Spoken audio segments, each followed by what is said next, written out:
What is the best thing about your best friend? Maybe their humour, or their generosity, or their competence. One of my friends, he's omnicompetent at everything. Maybe their vitality. Well, there are any number of things, aren't there? But upon reflection, many of us would simply say their faithfulness. I guess down the years, many of us have had exciting friends, charismatic friends, extravagant friends, gifted friends. But at the end of the day, it's been the faithful friends that we have valued the most. But here's the thing. Being a faithful friend is costly. I think of the friends who've stuck by me, spending time with me when they didn't have time, spending time with me when I wasn't particularly good company, forgiving me when I've hurt them, saying painful things that I needed to hear, far easier for them to keep quiet, keeping our friendship going when I was neglecting it. Faithful friendship is costly. So my question this morning is, what does it look like not just to walk faithfully with our friends, what does it look like to walk faithfully with our God? So this is the second in our monthly look at Genesis. Last time we looked at the amazing Genesis 1, where everything God sees in his creation he declares to be good, with the exception of humankind, which he declares to be very good. Adam and Eve, God walking with them walking with him. This is relationship. This is friendship. This is literally a taste of heaven. But then it goes downhill. Adam and Eve, faithful or unfaithful to their God? Unfaithful. Cain and Abel. Cain faithful to God. Cain faithful to his brother as he murders him. Unfaithful. Genesis chapters 4, 5 and 6, the pattern continues. Unfaithfulness in marriage. We read about polygamy. We read about more murder. One faithful man called Enoch is mentioned, but he's mentioned because he's the exception, not the rule. The world spirals downwards. We arrive at Genesis chapter 6, the account of Noah, but this story is not about Noah, it is about God, who I am describing my first heading, a God who grieves and yet promises to redeem. Verse 11. Now the earth was corrupt in God's sight and was full of violence. God saw how corrupt the earth had become, for all the people on earth had corrupted their ways. Corrupt used 3 times there. Corrupt, the implication being that it was once uncorrupt, if that's a word. Just like my computer drive. Yes, it has become corrupted, but it was once functioning. Genesis 1, God looked at what he had created and saw that it was good, and yet 6 chapters later, God looked and saw that it was corrupt and filled with violence and greed and spite and ugliness. Sadly, we are unsurprised by what God saw. But perhaps we are surprised by what he felt. Verse 6, the Lord regretted that he had made human beings on the earth, and his heart was deeply troubled. The New Living Translation of the Bible that some people use puts it very poignantly, verse 6, so the Lord was sorry he had ever made them and put them on the earth. It broke his heart. Most of us struggle deeply with the fact that God has created a world in which there is evil. But perhaps a good starting point in our thinking is the fact that evil and suffering breaks God's heart too. In fact, it breaks his heart more than we can imagine. He is not indifferent to evil. He is not unmoved by it. It grieves him deeply. But is God just grieved, or is he capable of doing anything about it? Will he do anything about it? And we see here he is capable, and he does something. Now, had I been God at this point in world history, and you can thank God that I'm not God, but had I been God, I think I would have been tempted to have done one of two things. Either I would have scrapped the whole venture. Yes, flood the earth, send a meteorite, burn it all up. Or I think I might have been tempted to snap my fingers and make people obedient, transform them just like that, whether they liked it or not. But God had always planned to do something completely different, which is to have a future new heaven and new earth, which will be completely perfect, even better than Eden, which he will populate over the coming thousands of years, person by person. And this is the storyline of the rest of the Bible, right up to today and beyond. God calling individuals who will enjoy walking faithfully with him in this life and enjoy walking faithfully with him in the next life. Genesis 6, the story of Noah, the story of the Bible, God grieves, but he also restores. Verse 13, so God said to Noah, I am going to put an end to all the people, for the earth is filled with violence because of them. I am surely going to destroy both them and the earth. Verse 14, so make yourself an ark. My next two headings I'm going to take together: in on his plans, relying on his promise. What exactly was God asking of Noah? Verse 14, so make yourself an ark.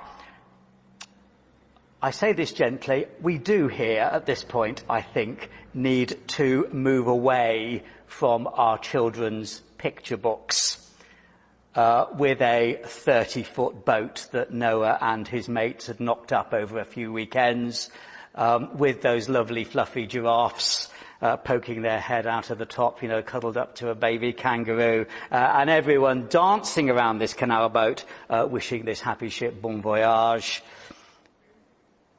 because it was not a 30-foot canal boat. It was 450 feet long. I think that is the distance between me and the petrol station at the end of the road. It would have been the biggest boat that anybody had ever seen. In the UK, in the 17th century, one of the biggest ships of the time was the Cutty Sark. Some of you might have seen it at Greenwich. That is a mere 280 feet in length. How long did it take to make this ark? It's doubtful that Noah had any knowledge of shipbuilding. He lived in land. No cranes, no dry dock. How long did it take? Some people make model boats, out of matchsticks or something like that. And it takes them years to make this model boat. How long did it take Noah? Well, it wasn't months, it wasn't years. I suspect it was decades and decades. Literally, it was a lifetime's work. So Noah's walking faithfully with God. How much did it cost Noah in money? All that wood, hundreds and hundreds of tons of timber. How much did the labour cost him? Because presumably Noah and his 3 sons needed help to build something twice the size of the Cutty's Ark.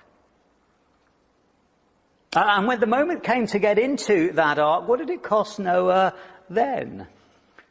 Well, the answer is everything, because other than his toothbrush, he would have had to leave all his other possessions to be destroyed in the flood. What did it cost Noah's reputation?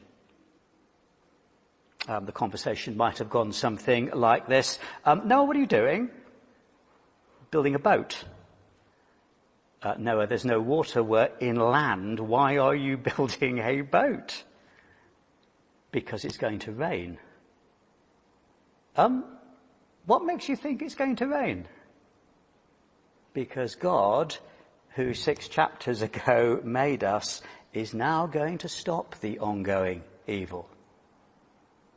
Right. At best, they thought he was a crackpot. And at worst, they would have considered him extremely offensive and narrow-minded and intolerant and bigoted. Oh, you're obviously better than us if your God is going to save you. But Noah kept walking and talking with his God. That was in his character. Verse 9, Noah was a righteous man, blameless among the people of his time, and he walked faithfully with God. Was he perfect? Was he sinless? No, we will see later in Genesis that he absolutely wasn't. And indeed, we know from the rest of the Bible that only the Lord Jesus was sinless, but he walked faithfully with God even when it cost him. In on his plans, relying on his promises, his promise to eliminate evil, his promise to rescue, his promise to renew and restore. Do you think that during those decades of work, he occasionally sort of paused in the heat and he looked up and he thought, is it really going to rain? Did he, from time to time, look at his friends as they were enjoying a bottle of wine and think, is God really going to destroy these people? Did Noah occasionally think to himself, was that really the voice of God I heard? And did he ever look at his blistered hands and think to himself, is this really worth it? Walking faithfully with God, in on his plans, relying on his promise. But the question we always ask in respect of any Bible passage, if Jesus is central to God's plans to redeem the world, how does this story here point us to Jesus? Well, isn't this whole story a glimpse of Jesus? Isn't the ark a picture of the cross of Jesus? God said to Noah, I'm providing a rescue for you. Trust in these bits of wood nailed together, the ark, and I will bring you through the waters of judgment. Doesn't God say to us today, trust in those bits of wood nailed together 2,000 years ago, the cross, and I will bring you through the judgment? Doesn't God say to us today, this is my son, this is my beloved son. Trust in him for pardon, for provision, for protection, and I will bring you through the flood waters. I wonder what you make of the numbers. In the time of Noah, only 8 were saved. So there was Noah, and there was Mrs. Noah, and there were 3 sons and 3 wives. That's 8. That's scary, isn't it? Only 8 were saved.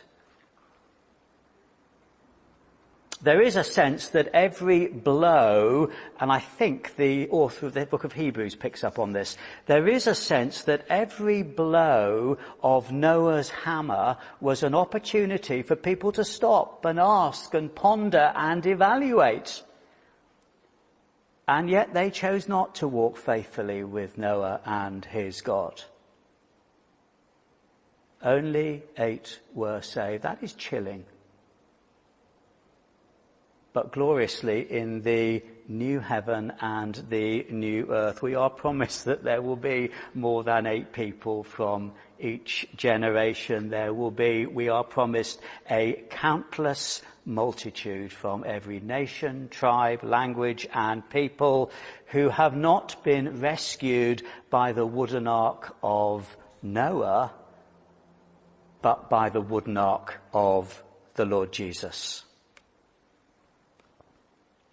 And the thing is that just as every faithful act of Noah acted as a clarion call for those around him, so every faithful act of ours, every tiny reliance on any of his promises by us, acts as an encouragement, a call to those around us to walk faithfully with the God who grieves and redeems. Few of us think our lives count for much. We often think we're not making much of a difference. I certainly do. And I imagine Noah felt that. But what would have happened if Noah had said, I really don't feel like building an ark today? Or what if Noah, after a few years, had just drifted on to something else? What would then have happened?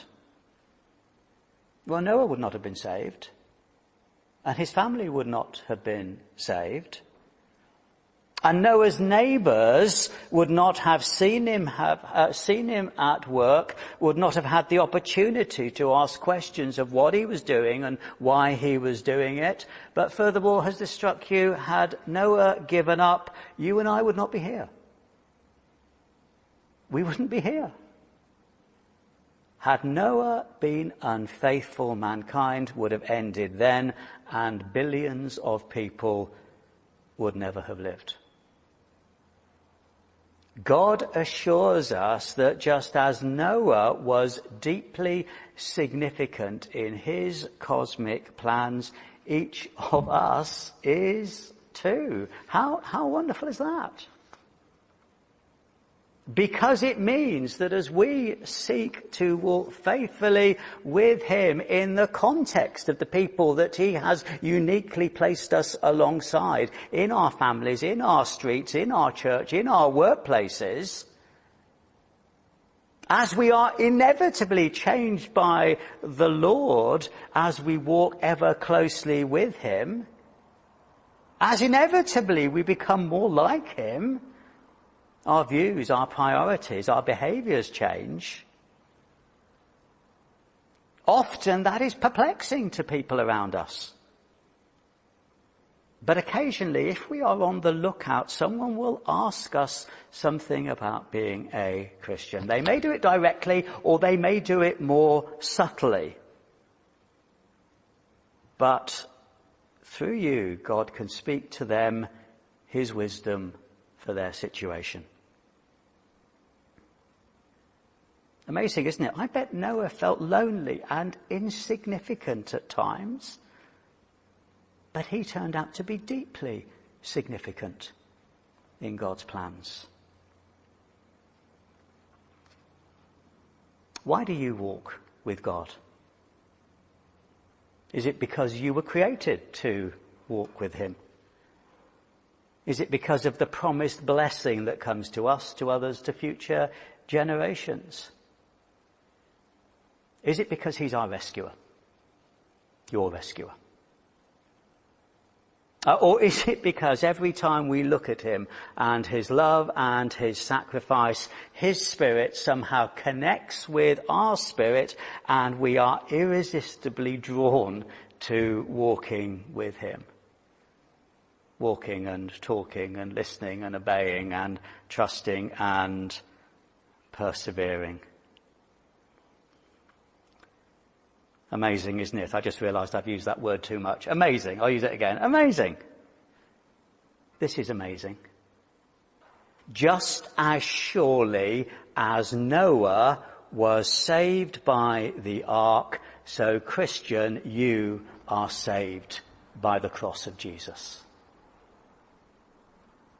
Walking faithfully with God, a God who grieves and yet redeems.